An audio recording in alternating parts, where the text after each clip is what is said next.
Hey guys, so I'm just going to do a super fast how to start setting up a Bitmoji Classroom, just if it's something you wanted to use in Schoology.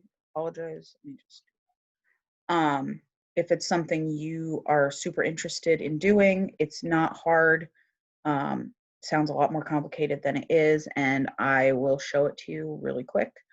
I can show you mine first if you want to see it. If you don't want to see it, you don't have to see it. But I'll show it to you really fast just to show you where I brought mine to. It's by no means the best ever. It's probably not even halfway good, but it's a start.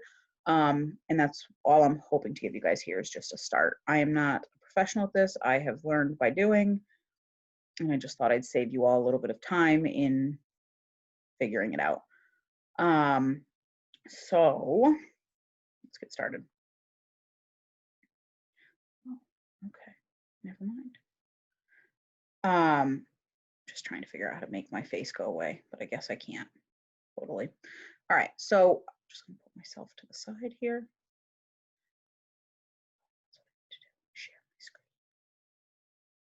All right, so you're going to need to get into Google. So if you don't have a Google account, you're gonna need one, at least the way that I do it. And then we are going to take a peek at mine really quick. So this is mine. And when the kids click on this, this is because I'm signed in as myself. So sign out and show you what it looks like as a kid. Of course, it won't let me. All right, well, either way. When the kids log into this, they won't be able to see all these editing features. It will just be the viewing mode. And I'll show you how to fix all that. So this is my homeroom Bitmoji Classroom. And I have links on here for almost just about everything that's on here. So I have their schedule. So if it's Tuesday and they need to know what they're supposed to be doing or what the day is going to look like, I have their Tuesday schedule kind of written out here. And again, this is view only. So this is exactly how they'll see this. There's nothing here for them to click on. It's just to look at. So I have every day of the week on in that fashion. I have the rules of my classroom online, be on time, find a quiet place, sit in front of the camera, wait your turn to speak, turn your microphone off, don't distract others, only type in the chat when you're supposed to, ask for help when you need it, do your best and be kind. This is not my idea. I borrowed it from somebody. But again, they can't do anything to this. They can just see it exactly how we're seeing it now. If they click on my phone, it brings up, again, another one. And if they're on a computer or cell phone and they click this icon, it will open up a dialog box to send an email. And I think, I haven't tried it yet, but if they click here on a phone, it would populate my cell phone number into their phone.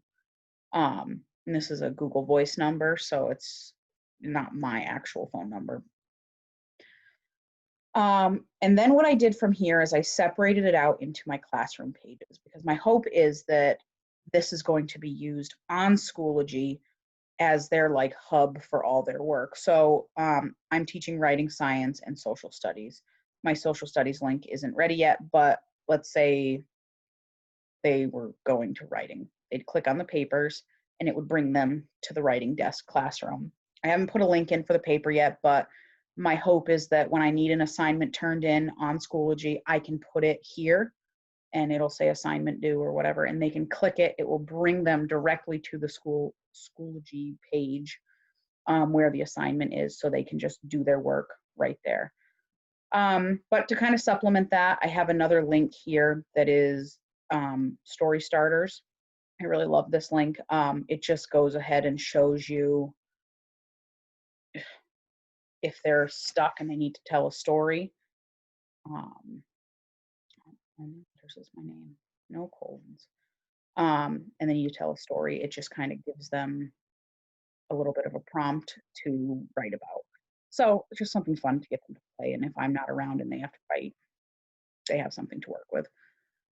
So that's kind of my writing room. I have a science room set up. There's not really anything in it. And like I said, this one is not set up yet. My favorite thing, and I don't think you guys can hear the sound because I'm pretty sure I didn't. Oh, share computer sound. Look at that. I did it. I linked a bio video of myself that I had to put together. I'm really proud of this. It's not even that good, but I'm really proud that I did. Hey guys, welcome to the upload new it to school YouTube because I year. couldn't get it So to work excited to through get to know all the of you Google, as you whatever their get to know video platform me. is. It wouldn't let I wish anybody that we look at could it. be So, in person. I just I uploaded it to YouTube. really love So if you don't teaching. access the link, it's unfortunate. Unfortunately. So that's my little fun spot here.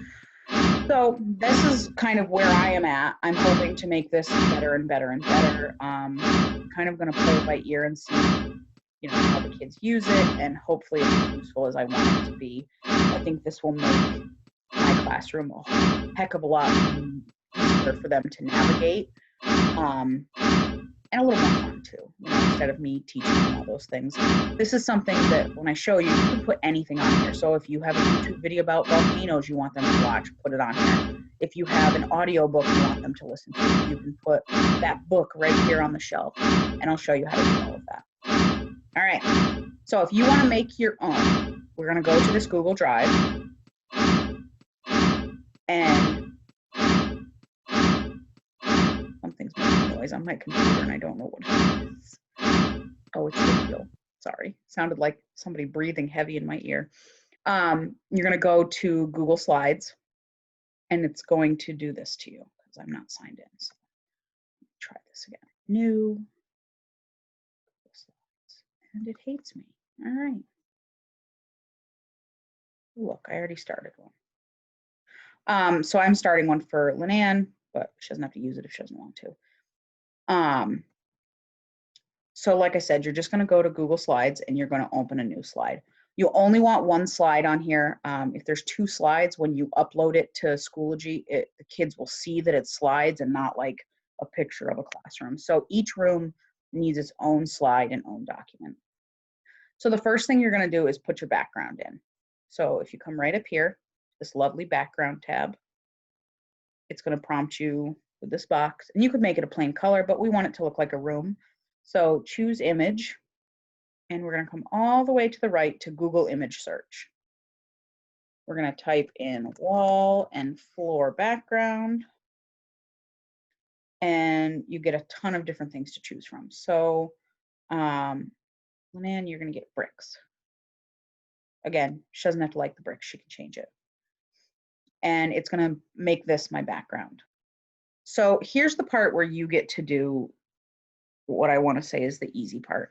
So this is the customization part. So here you're going to be putting in pictures we're going to find on the internet of different things that you would see in a classroom. So for example, the first thing I'm going to put in is a whiteboard. So this time around, and for all these other times, you're going to import a picture. So you can either go to this slide part here, insert image, or insert image, and we're going to go search the web again. So I'm going to put a whiteboard up because I know I'm going to want to type a message or something somewhere. So we're just going to select whiteboard, and you're going to get a ton of them. I forgot to do this part. Transparent whiteboard. It makes a difference because it makes it so that the whiteboard itself has no background to it. So it's just going to be the object. Voila. And then we're going to put the whiteboard. Let's say we want to put it here. Now, in order for me to type on this picture, I just have to add a text box. Come up here to text box. Again, you can also do insert text box. Draw it out. And then, hello, I like Jello. You know, you can type whatever you want. Welcome to room 11. Welcome to Miss Lamont's classroom. Whatever you want, you can now type on here. And when you share this with your kids, they can't change the typing on here. So they'll only be able to view and click. So there, you got a whiteboard. All right, so now let's say maybe you want a desk. So we're going to search here, and instead of whiteboard, transparent desk. Oh, I like this one. And we're just going to reshape it and resize it a little bit to make it fit our space. Doesn't have to be perfect. And maybe we want a rug. Just making this feel super homey. Oh, look, beautiful. There's lots of other things you can do with this too. So if you don't like the color of a rug, you can literally go change it and make it different, but that's not something I know exactly how to do right now. So you can just play with it to make it look like it belongs there. And look, you have a rug. All right, now I definitely know I'm going to need a shelf because I'm going to want to put some items on there for the kids to click on. So we're just going to add a shelf. I had a really hard time finding shelves because I kept typing bookshelf and I'd get shelves full of books. Oddly enough, that wasn't what I wanted. So we're going to take this one. Looks good. Nope, doesn't look good. So I'm just going to delete it and I'm going to try again.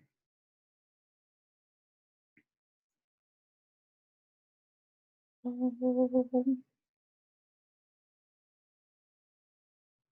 do that one. It's better. And then you can, if you want two of them, it's going to drive me nuts. It's not level. Maybe where the bricks aren't level. Nope, that doesn't work either.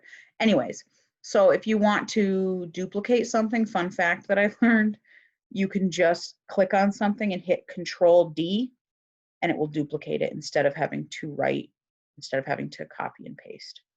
And now we're really off kilter here, so sorry. All right, just do this. Had to go mess with things. There we go. So yeah, you can just duplicate to double up a shelf if you wanted to. Maybe I want a computer chair. It's the last thing I'm going to add to make it look pretty, and then I'm going to show you this. So if I want a computer chair, again, search the web for transparent chair. Probably could have searched computer chair. I like this hot pink one. This is the one I used in mine too.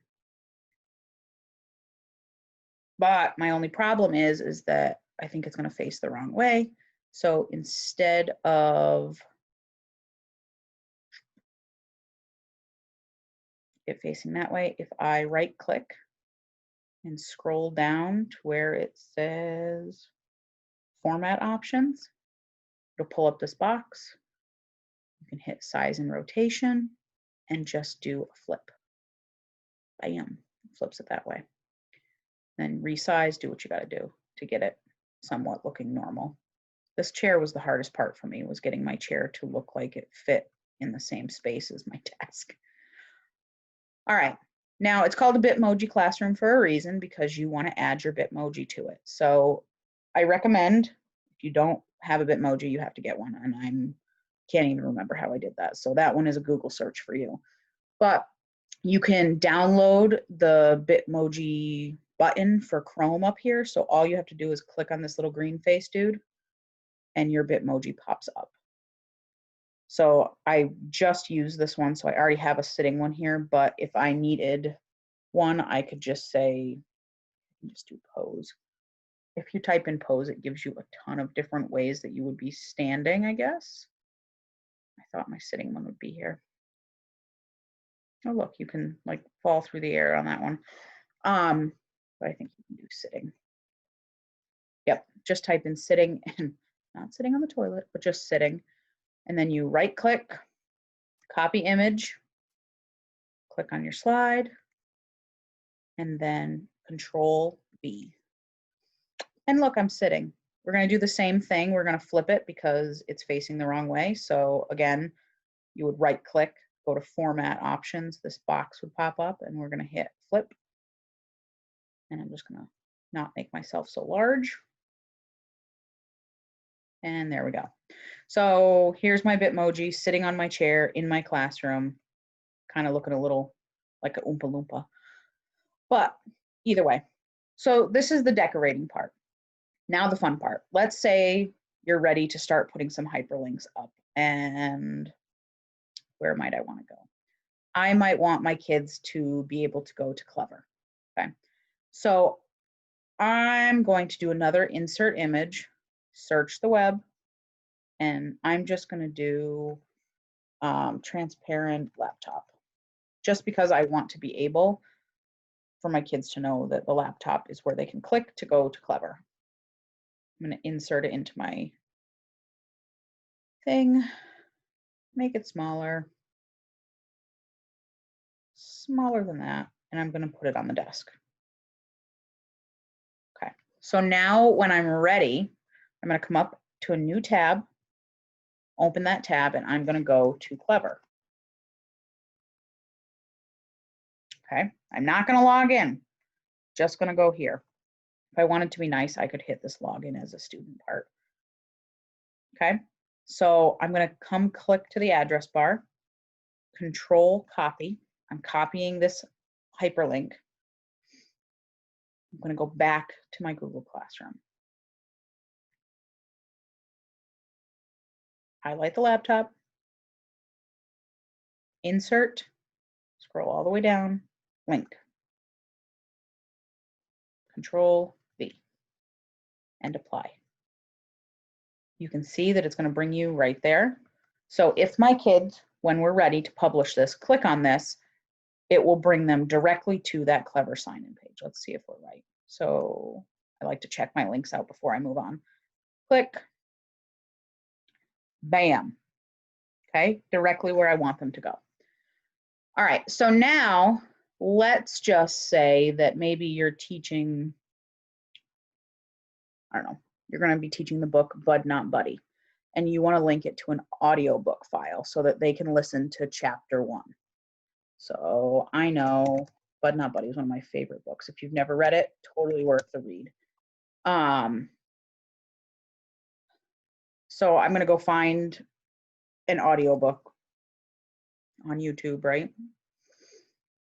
And let's say I want them to listen to chapter 1 during our asynchronous learning time. Okay, so here's the video right here. I'm going to come back here now that I found my video, and I'm going to add Bud Not Buddy right here on this bookshelf so they can see it. So again, insert image, search the web, and we're going to look for Bud Not Buddy book cover. And apparently this thing doesn't like me. So sometimes when you're searching right here, within Google Slides, I have a hard time finding things sometimes. So if I can't find it, which I don't see it, I'll open up a new tab and I'll just search for it from Google.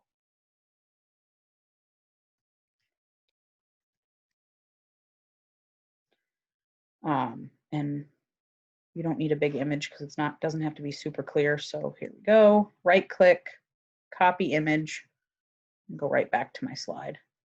And then Control V, resize Bud Not Buddy, put it on the shelf. And then I'm going to add my hyperlink. So again, we go back to the page that I want them to be directed to.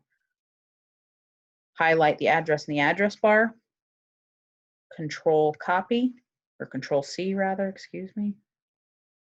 Back to my Google Classroom. And now I'm going to click on the book or the picture of the thing I want to link, insert, link, Control V to paste the link, apply. Go check it, make sure it works. Click on my book, and it brings me right to my chapter. The benefit of doing it this way is that, number one, you can, on those asynchronous days, you could literally be like, hi, welcome, on your little whiteboard here, and just say your to-do list. Number 1, listen to chapter 1 of Bud Not Buddy. And then when they come in to log in, it's right here. It's just like kind of being in the room and having their, what do you need to be doing here? And you could kind of organize it that way. So that's the general gist of what I've figured out. I mean, this is as far as I've gotten. Like I said, I've made other classrooms so that I could have a room for science, social studies, and then that way they can all go wherever they need to go from there. I think doing the video bio was really fun for me. If you're curious how I did it, I'd love to share it with you. It really wasn't complicated. I guess that's it. If you have any questions, you can email me. But this should be enough to get you started unless I've completely forgotten something, which is entirely possible. But I hope this was helpful at some point, and I hope that I was actually recording this session. I was, just kidding. I hope it was helpful. Okay, bye.